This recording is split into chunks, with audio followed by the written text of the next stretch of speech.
(153페이지) 우리 함께 한 절씩 우리 해서 합독하겠습니다. 시작. 저 물매 제자들이 바다에 내려가서 배를 타고 바다를 건너 가버나움으로 가는데 이미 어두웠고 예수는 아직 그들에게 오시지 아니하셨더니 바람이 불어 파도가 일어나더라. 돌을 저어 11리쯤 가다가 예수께서 바다 위로 걸어 배에 가까이 오심을 보고 두려워하거늘 이르시되 너니 두려워하지 말라 하신대 이에 기뻐서 배로 영접하니 배는 곧 그들이 가려던 땅에 이르렀더라. 아멘. 여러분 그 옥시토신이라는 호르몬을 잘 아시죠? 그 그리스어로 일찍 태어나다라는 그런 뜻인데 그 자궁 수축 호르몬이라고 이야기하죠. 그 아기를 낳을 때 진통을 유발해서 얘가 잘 태어날 수 있도록 하는 그리고 동시에 또 저제 그 분비를 위해서 촉진하는 그 수유 준비 호르몬이라고 우리가 옥시토신 이야기하죠. 또 우리 보통 보면은 평상시에도 이 호르몬이 잘 분비가 돼서 사랑의 묘약이라는 사랑하게 되면 또 사랑할 수 있는 그런 마음들 엄마가 아이들에게 그 사랑을 전할 수 있는 것도 옥시토신의 호르몬이고 또 아내가 남편에게 또 남편이 남자친구가 여자친구에게 모성애를 이렇게 느낄 수 있는 것도 호르몬이 옥시토신이라는 호르몬에 의해서 그렇게 느낀다고 그럽니다. 그런데 최근에 미국의 노스웨스턴 대학 의과대학에서 새로운 그 옥시토신에 대해서 발견이 됐는데 정서적으로 고통을 주는 거, 스트레스 이것도 옥시토신이 작용한다라고 하는 실험이 나오는 거예요. 그러니까 똑같이 옥시토신인데 어떤 상황에서는 기쁨과 행복을 주는 사랑의 호르몬으로 왔다가 어떨 때는 스트레스라든지 분노라든지 이런 그 방어 기제에 문제가 되는 호르몬으로 변한다는. 그래서 그 노스웨스트 대학에서 실험을 하기 위해서 쥐를 가지고 실험을 했는데 아주 뭐랄까 스트레스를 많이 가지고 있는 그런 쥐, 또 하나는 그냥 평상시 일반적인 쥐, 이런 쥐에다가 그 옥시토신이라고 하는 호르몬이 분비가 되지 않도록 제어한 그 쥐하고 그대로 평상시 나올 수 있는 호르몬이 분비되는 쥐하고를 실험을 했어요. 그래서 딱 그 6일 정도가 지났어요. 그러니까 1차 6시간 단위로 조사하고 6일 단위로 쭉 조사했는데 바로 옥시토신이라고 하는 그 호르몬의 분비가 제어된 그 쥐가 굉장히 성깔이 까다롭고 무서운 그런 그 겁주는 그런 골치 아픈 그 쥐를 만나도 겁이 없는 거예요. 두려워하지 않아. 근데 분명히 기억 속에는 저 쥐가 골치 아픈 무서운 증거를 아는데 옥시토신을 딱 끊어버리니까 전혀 두렵지 않은 거예요. 그런데 또 하나의 쥐는 평상시 옥시토신 호르몬이 분비되는 그 쥐는 성깔 있고 고약스러운 그 쥐를 만나니까 공포와 두려움이 생긴 거예요. 이거 보고 옥시토신 호르몬이 두 가지를 작용하고, 여러분 그 테스테론이라든지 또 호르몬 중에서 여러분들 뭐가 있어요? 엔돌핀이라든지 이런 거 있잖아요. 이런 호르몬들 같은 거는 이제 사랑과 기쁨에 대한 걸 이야기하는데 옥시토신, 일반적인 학자들이 이야기할 때는 아드레날린이 이제 스트레스에 관련된 호르몬이라고 이야기하는데 옥시토신이 최근에 연구되는 바에 의하면은 방어 기제에 따라서 상황에 따라 달라진다는 거예요. 뭘 말하려고 하는 거냐면 어떤 상황 때는 옥시토신이 사랑의 묘약으로 모성애를 느끼고 기쁘고 이렇게, 또 어떨 때는 스트레스를 가지고 방어를 만들어낼 것인가? 그거는 누구만이 알고 있습니까? 지를 창조한 우리 하나님만이 알 수 있어요. 그러니까 지금 현재 우리가 과학을 연구하고 하지만 발명이라는 게 아니죠. 발견되고 있을 뿐인데 아직도 다 완성되다고 말할 수 없는 거예요. 자, 그런 호르몬에 의해서 작용하는 여러분들 지금 이 시간에 스트레스형 옥시토신입니까? 아니면 사랑의 옥시토신입니까? 뭐가 지금 여러분 흘러가고 있습니까? 어제 힘들게 또 어제 따라 또 다투고 또 힘들게 오늘 보니까 얼굴 표정 중에 한 명 한 두 분 정도는 스트레스형 옥시토신이고 나머지 대다수는 사랑의 옥시토신인 줄로 믿습니다. 이제는 그 고통과 스트레스의 옥시토신이 오늘 이 본문의 말씀을 통해서 사랑의 희망의 옥시토신으로 변할 줄로 믿습니다. 아멘. 여러분 요한복음 그러면 어떤 책이에요? 요한복음이 사복음서 중에서 가장 나중에 써진 책이에요. 왜 나중에 써졌냐면 AD 80년에서 한 90년 정도예요. 그러니까 마지막까지 요한이 살아서 어때요? 요한복음뿐만 아니라 요한 1, 2, 3서 요한계시록을 쓰면서 예수님의 어머니까지 끝까지 예수님이 돌아가실 때 부탁했기 때문에 끝까지 살아야 될 의무가 있죠. 예수님이 부탁했잖아요. 끝까지. 그러니까 살아야 돼. 오래까지. 그래서 이 사복음서 중에서 공간복음, 마태, 마가, 누가복음 이 세 복음서가 빠져 있는 부분들을 찾아서 써낸 것이 요한복음이에요. 이해되죠? 그러면은 다른 복음에는 다 있는데 공간복음에서 빠져 있는 게 대표적으로 두 가지가 있어요. 두 가지가. 가장 첫 번째는 뭐냐면 나사로를 살리는 것은 공간복음에 안 나타납니다. 그래서 요한복음에만 나오는 거예요. 또 하나 중요한 사건이 하나 있어요. 가나의 혼인잔치 있죠.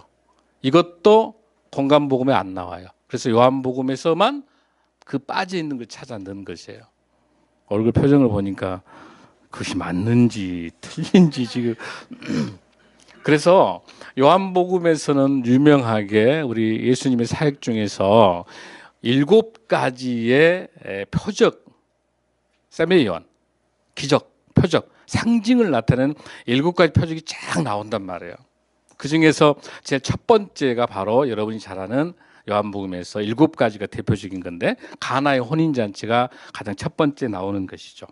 그다음에 두 번째 나오는 기적은 고관의 아들을 치유하는 거. 고관의 아들 치유하는 거.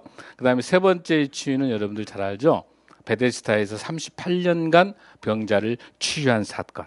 그리고 네 번째 나오는 게 요한복음 6장에 나와 있는 6장에 두 가지가 나와요. 우리 본문 읽었던 그 6장 바로 앞에 읽었던 앞쪽에가 오병이어의 기적, 표적이 나오고 동시에 하반부에 나오는 것이 뭐예요?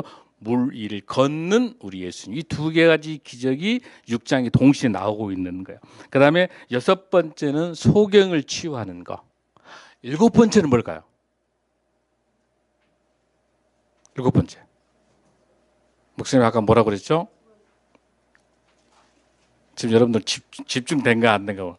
아까 제가 건강복음에는 있는데 아니 건강복음은 없어가지고 요한복음에 있는 게 두 가지가 뭐라고 그랬어요? 가나의 혼인잔치하고 뭐하고? 그렇죠. 죽은 나사로를 살리는 거. 죽은 나사로를 살리는 것이 마지막 7번째 표적을 나타내가 11장, 12장까지 나오는 거예요. 이렇게 통으로 좀 이렇게 정리를 좀 해서 오늘 이 시간에 요한복음 6장에는 두 가지 사건인데 뭐라고 그랬죠?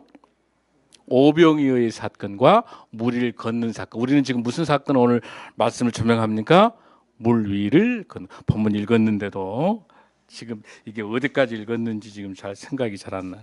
자, 여기 나타나는 물 위를 걷는다고 하는 거는 건강복음 중에서 마태복음 14장 22절에서 27절까지도 있고요. 마가복음 6장 45절에서 52절에도 똑같이 있어요. 건강복음에 같이 있는 거예요. 근데 오늘은 제가 요한복음 6장 16절과 21절을 들고 나왔어요. 그 이유가 있어요. 자, 우리 제목 한번 따라할까요? 자, 시작. 그렇게 써놨어도 제대로 읽어야 되겠죠. 시작. 인생의 풍랑을 만날 때, 그런다고 고지고대로 인생의 풍랑을 만날 때. 자, 우리 인생의 풍랑을 만날 때 어떨 때 만나는가를 한번 보겠습니다. 자, 첫 번째, 우리 인생의 풍랑을 만날 때는 영적으로 어두우면 풍랑을 만나게 돼요. 영적으로 어두우면 풍랑을 만나게 됩니다. 자, 16절 읽습니다. 시작. 저물매 제자들이 바다에 내려가서. 저물매. 이 저물매라고 하는 이야기가 밤이 지금 어두워졌다는 거죠. 밤이 어두워졌어요. 그러고 난 다음에 보세요. 17절에 배를 타고 바다를 건너 가버나움으로 가는데 거기 동그라미 치세요. 이미 어두웠고, 이미 동그라미 치고 아직이다 동그라미 치세요. 이미 어두웠고 예수는 아직 오지 아니하셨더니. 여기서 이미 어두워졌다라고 하는 이야기를 우리가 보면 뭐냐면, 저물고 이미 어두웠다고 하는 것은 깜깜한 상황이에요. 이게 영적인 어두운 시기예요. 이게 어두운 시기예요. 지금 이 시기가 무슨 시기냐면, 깜깜한 밤에서 실질적으로 이 시간대를 우리가 한번 조사해 보면은, 이 시간을 보면은 누가복음이나 다른 성경에서 보게 되면은 사경이라고 나와. 사경. 이 사경은 새벽 3시부터 6시를 말해요. 로마 시계에서. 그러니까 저녁에 오후 6시부터 새벽 6시까지를 12시간을 4개로 이렇게 쪼개내는 거예요. 3시간씩. 3시간씩 쪼개가지고 사경이 새벽 3시에서 6시까지예요. 그러니까 이 시간은 굉장히 칠흑까지 깜깜하고 굉장히 깊은 밤이에요. 이 시간대에 이 어두운데 이제 어떻게 해야 되는가요? 배를 타고 바다를 건너가야 돼. 이 일이 쉬워요, 어려워요? 굉장히 어려운 일이야. 굉장히 깜깜한 밤이야. 이게 영적으로 어두운 걸 말해요. 영적으로 어두웠다라고 하는 거는 우리가 어떻게 볼 수 있냐면, 마태복음 24장에서 보면은 4절에 뭐가 나타나요, 여러분들? 거짓 선지자가 많이 나타나요. 거짓 선지자가 나타나가지고 많은 사람을 어떻게 돼요? 미혹하게 돼요. 그리고 그러고 난 다음에 또 어떤 상황이 발생합니까? 불법이 성행하여 사랑이 식게 돼. 지금 똑같아. 지금 신천지뿐만 아니라 하나님의 수많은 이단 사이비가 날뛰는 이 시대, 지금 이 시대가 미혹의 시대예요. 영적인 암흑기 시기예요. 이런 시기 속에 우리가 살고 있는 거야. 그러다 보니까 너무너무 사람들이 각박해. 사랑이 다 식어진 거야. 그래서 마태복음 24장 12절에도 불법이 성함으로 많은 사람의 사랑이 식었느니라. 13절에 그러나 끝까지 견디는 자는 구원을 얻으리라. 할렐루야. 이런 악한 영적인 위기 속에서 끝까지 견딜 때면 하나님께서 구원을 주신다고 말씀하십니다. 사랑하는 성도 여러분, 마태복음 25장 1절 13절에도 유명한 비유가 나오죠. 어떤 비유죠? 열처녀 비유가 나와요. 열처녀 비유가 나오는데, 자, 열처녀가 있는데 5처녀는 굉장히 슬기로운 여인이죠. 그리고 5처녀는 굉장히 미련한 여인이에요. 여기서 신랑은 우리 예수님을 말해요. 하나님 예수님을 말하는데, 그 슬기로운 여인은 신랑을 맞이할 등불을 위해서 기름을 잘 준비해 놨는데, 미련한 여인들, 여자 신부 5은 기름 준비 안 하고 띵까다가 노는 거야. 그러다가 신랑이 갑자기 오게 되니까 누구만 나갈 수 있어요? 기름을 준비한 슬기로운 여인만 나갈 때, 게으른 여인이, 미련한 여인이 뭐라고 해요? 아니, 그 기름 좀 빌려주면 안 돼? 그렇게 빌려줄 수 있어 없어요? 딱 그만 필요한 것만 있는 그 기름이기 때문에 나가서 너도 사라 해. 근데 그걸 이제 사러 나가요? 미련한 여인이, 신랑이 와 있는데 이미 사러 나갔다 오는 동안 어때? 문이 딱 닫혀져 버린 거예요. 그러니까 주님 문 좀 열어주세요. 그래 그 미련한 5처녀가. 그러나 이미 어때요? 나는 너하고 아무 상관이 없다.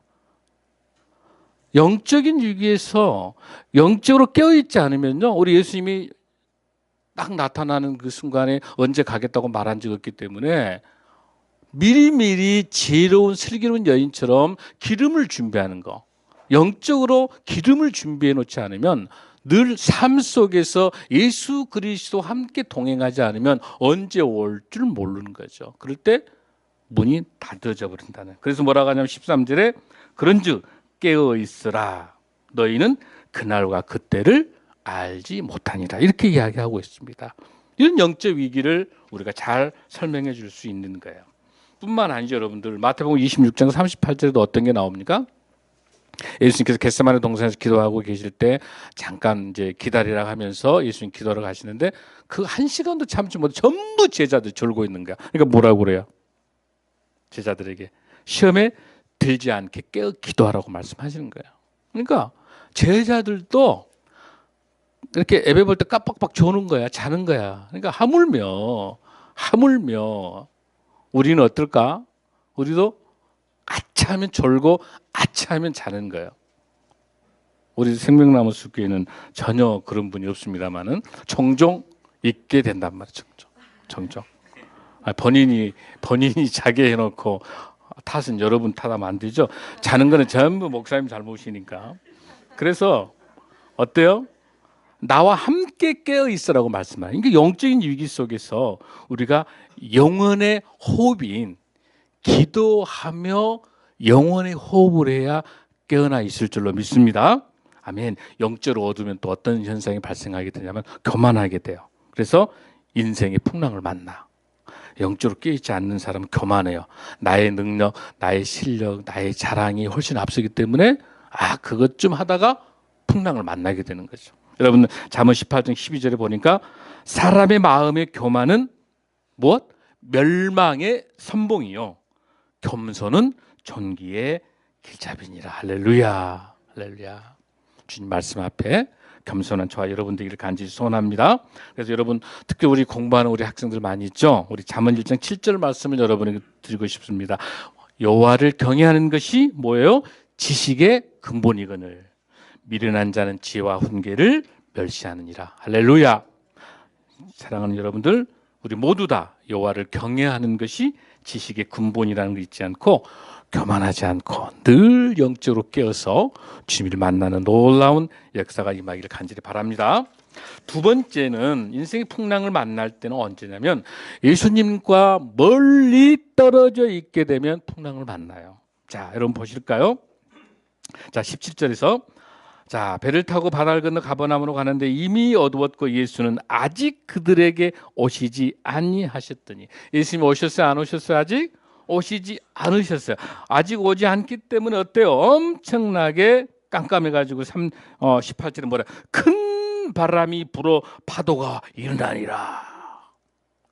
어때요? 예수님이 계시지 않기 때문에 어때요? 큰 파도가 불어서 파도가 일어나고 있습니다. 사랑하는 성도 여러분, 예수님께 멀리 떨어져 있다라고 한다는 것은 하나님과 멀리 떨어져 있는 걸 말하는 거고요. 하나님과 멀리 떨어져 있다라고 하는 것은 신앙이 멀리 떨어져 있는 거예요. 신앙이 멀리 떨어져 있다는 것은 교회와 떨어져 있는 거예요. 예배에 충실하지 못하게 되고 교회의 말씀에 충실하지 못하게 되면 신앙이 떨어지게 되고 예수님과 멀어지게 되고 하나님과 멀어지게 되면서 뭐가 온다? 인생의 폭풍과 바람과 폭풍이 몰아치게 돼서 풍랑이 올 수밖에 없다는 거예요. 아멘. 사랑하는 성도 여러분, 우리는 염려 없죠? 우리 얼마나 말씀과 찬양과 기도를 우리 몸부림치고 있잖아요. 그런데 아차하는 순간 예수님을 떠나 있게 되면 언제든지 아차하는 순간 폭풍과 바람이 휩쓸려 와서 우리를 힘들게 할 수 있다고 하는 거예요. 우리 인생에서 누구를 만나고 어떻게 살아가는 것이 얼마나 중요해요. 천국과 지옥 문제는 하나님을 만나지 못하느냐에 따라서 천국과 지옥이 왔다 갔다 하는 거예요. 주님을 만나냐 못 만나요. 사랑하는 여러분들, 우리 인생 살면서 어떻게 나의 능력과 나의 힘으로 모든 걸 해내려고 할 때 모든 수고와 모든 고통들이 우리를 엄습하게 됩니다. 세상이 주는 그 어떤 것도 우리에게 만족을 줄 수가 없는 것이고 세상의 그 어떤 것도 우리를 행복하게 할 수 없습니다. 오직 예수 그리스도와 함께 있어야만이 이 어려운 세상을 살아가는 승리의 우리가 될 수 있을 줄로 믿습니다. 우리 예수님과 멀리 떨어져 있을 때 풍랑이 일기 때문에 늘 우리 예수님과 함께 동행하는 저와 여러분 되기를 간절히 소원합니다. 절대로 우리 예수님 붙잡고 가야 됩니다. 예수님 외에는 그 어떤 것도 우리의 삶의 지표와 나침판이 될 수 없음을 고백하기 간절히 소원합니다. 사랑하는 성도 여러분, 자, 그러면 어쩔 때 또 우리에게 인생의 풍랑이 닥쳐오는지. 세 번째는 말씀을 알지 못하고 정확한 상황을 판단하지 못했을 때 바로 폭풍을 만날 수밖에 없습니다. 여러분, 19절을 읽습니다. 시작.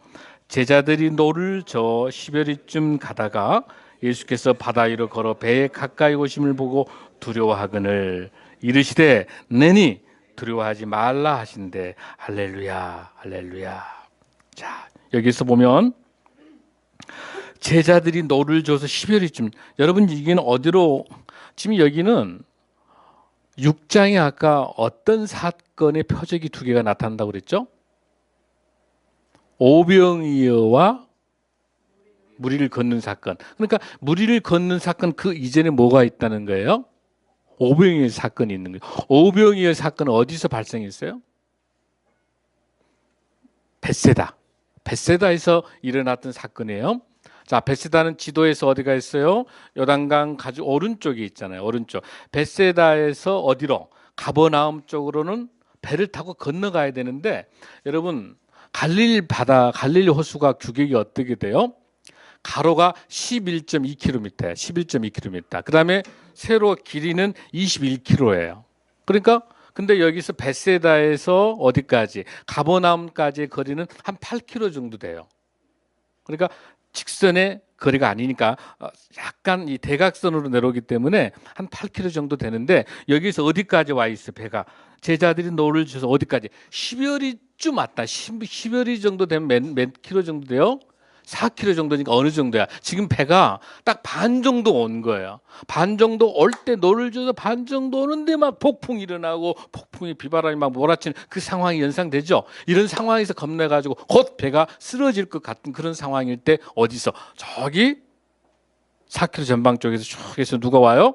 예수님께서 쭉 무리를 걸어온 거야. 그랬더니 어때요? 여기 있는 제자들은 멀리서 어떻게 보냐면 유령이 온 것처럼 보는 거예요.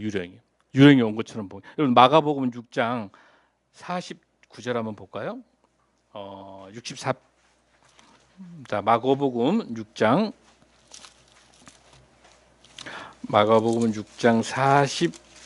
48절. 마가복음 6장. 자, 48절부터 52절까지 한번 읽습니다. 64페이지입니다. 마가복음 6장 48절에서 52절까지입니다. 시작. 바람이 거스름으로 제자들이 힘겹게 노젓는 것을 보시고 밤 4경쯤엔 바다 위로 걸어서 그들에게 오사 지나가시며. 자, 여기에서 사경이라고 여기는 정확히 밝히고 있죠. 그 다음에 49절입니다. 시작. 제자들이 그가 바다 위로 걸어오심을 보고 유령인가 하여 소리지며. 왜 그럴까요, 여러분들? 아까 뭐라고 그랬죠? 어디서? 벳세다에서 어디로 가? 가버나움으로 가기 위해서 배를 타고 가는데 그 4km 정도 지점에 왔었을 때 멀리서 보기 때문에 흐물흐물 보이니까 얼른 몰라요? 예수님을 알아볼 수가 없는 거지. 다 놓쳐버리는 거야. 유령인가 소리 지르니. 50절 시작. 그들이 다 예수를 보고 놀람이라. 예수께서 곧 그들에게 말씀하시되 안심하라. 내니 두려워하지 말라 하시고. 할렐루야. 예수님께서 말씀하십니다.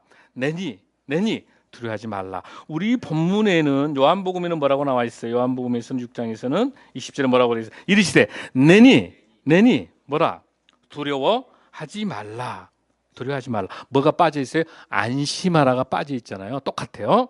자, 여기서 내니 두려워하지 말라. 그런데 여러분, 마가복음 6장 52절 한번 읽어봐요. 시작. 이는 그들이 그 떡 떼시던 일을 깨닫지 못하고 도리어 그 마음이 둔화해졌습니다.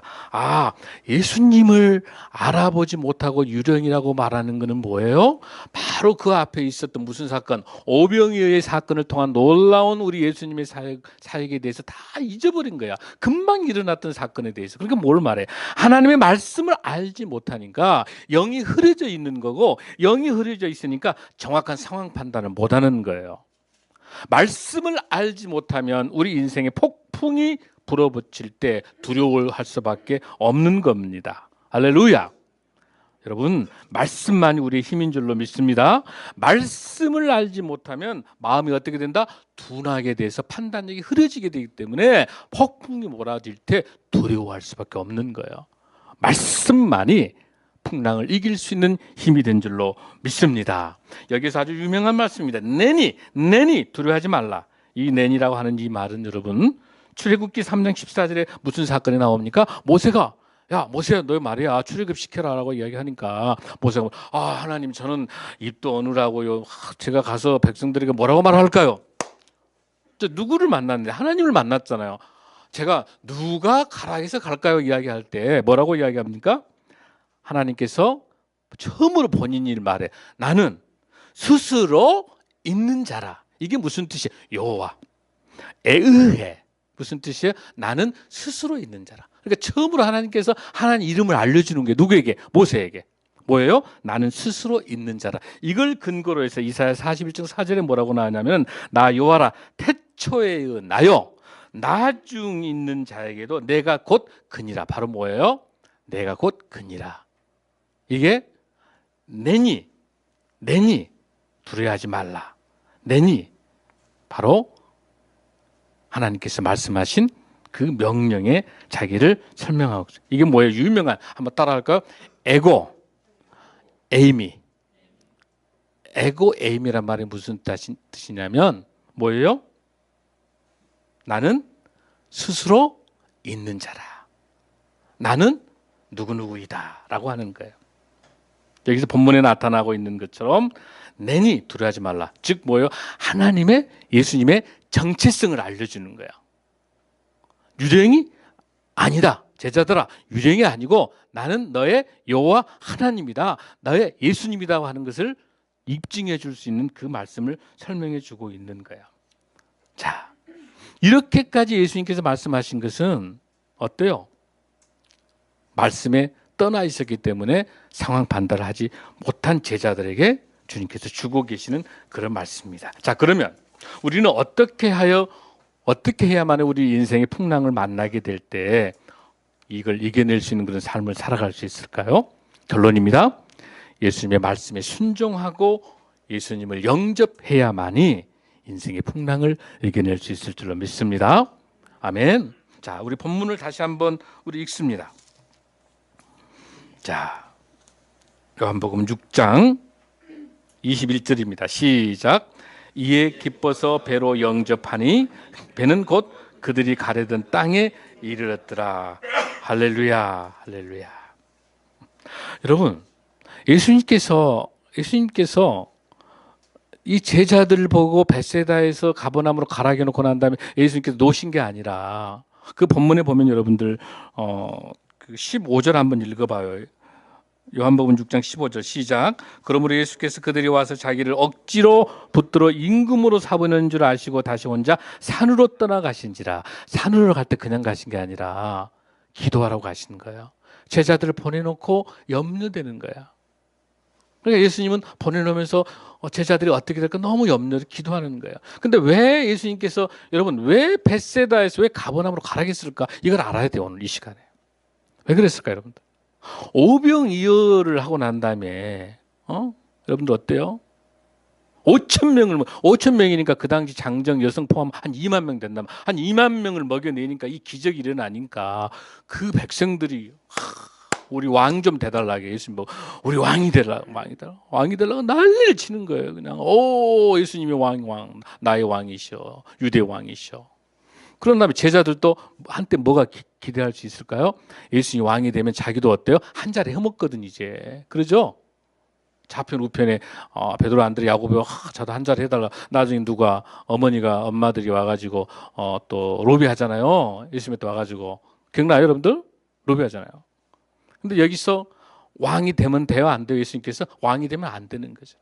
예수님께서 왕이 되는 게 아니라 십자가에 돌아가시면서 우리를 구원 사역에 있기 때문에 이곳에서 밀란이 일어나고 복잡해지니까 빨리 벳세다를 떠나기 위해서 벳세다에 있는 그 제자들 보고 어떠라? 가버나움으로 가라고. 만약에 이 제자들이 순종하지 않고 순종하지 않고 거기서 베세다에서 버텨가지고 오병이에 버텨가지고 끝까지 이렇게 요령을 펼쳤다 한다면 사건이 복잡해지는 거예요. 순종하면서 어때요? 폭풍이 몰아치지만은 배를 타고 가버나움으로 가는 과정에서 예수님을 만나는 거예요. 예수님께서 딱 지켜보고 있다가 어때요? 그 폭풍과 바람이 몰아치기 때문에 그곳에 예수님이 나타나서 염려하지 마라, 두려워하지 말라.